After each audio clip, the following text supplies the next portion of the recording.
ಇಲ್ಲಿ ಮರಳುಗಟ್ಬಿಡೈತೆ ನೋಡಿ. ಬಿಜಾಪುರ ಗುಲ್ಬರ್ಗ ಎಲ್ಲ ಬಂದವ್ರೆ, ಬಿಜಾಪುರ ಗುಲ್ಬರ್ಗ ಅಲ್ಲಿಂದ ಬಂದವ್ರೆ ನೋಡಿ. ಅತ್ತಿಂದ 1000 ರೂಪಾಯಿ ಬಾಡಿಗೆ ಬಸ್ ಚಾರ್ಜು, ಇತ್ತಿಂದ 1000 ರೂಪಾಯಿ ಬಸ್ ಚಾರ್ಜು. ಅಲ್ಲ ಸರ್, ಅಂಥ ಪ್ರೀತಿ ಉಳಿಸ್ಕೊಂಡಿರೋರನ್ನ ಇವತ್ತು ನಾವು ನಮ್ಮ ಕಣ್ಮುಂದೆ ಇಲ್ವಲ್ಲ ಅಂತ ತುಂಬಾ ನೋವು ಸರ್ ಮನಸ್ಸಿಗೆ.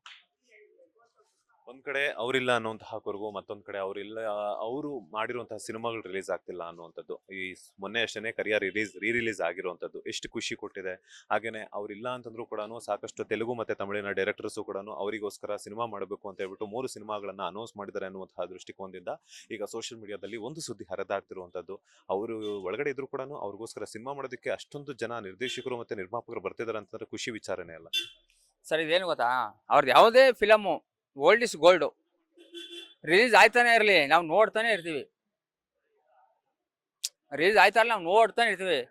ಪ್ರತಿಯೊಂದು ಪಿಕ್ಚರು ನೋಡ್ತೀವಿ, ನಾವು ಪ್ರತಿಯೊಂದು ನೋಡ್ತೀವಿ. ಯಾಕಂದ್ರೆ ಅವ್ರದ್ದು ಒಂದು ಆಕ್ಟಿಂಗ್ ಹಂಗೆ ಇದೆ, ಒಂದು ಲೆವೆಲ್ ಇದೆ, ಒಂದು ಗತ್ತಿದೆ.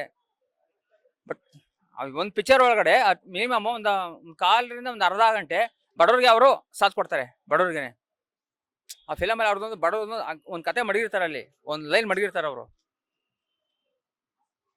ಯಾಕೆ ಅಂದ್ರೆ ಅವ್ರ ನಿಜ ಜೀವನ ಅದು, ಸತ್ಯ ಅದು. ಅವ್ರು ಹೆಂಗವರು ಅದನ್ನ ಒಂದು ಪಿಕ್ಚರ್ ಅಲ್ಲಿ ಸ್ವಲ್ಪನಾದ್ರು ಇಕ್ಕಿರ್ತಾರೆ.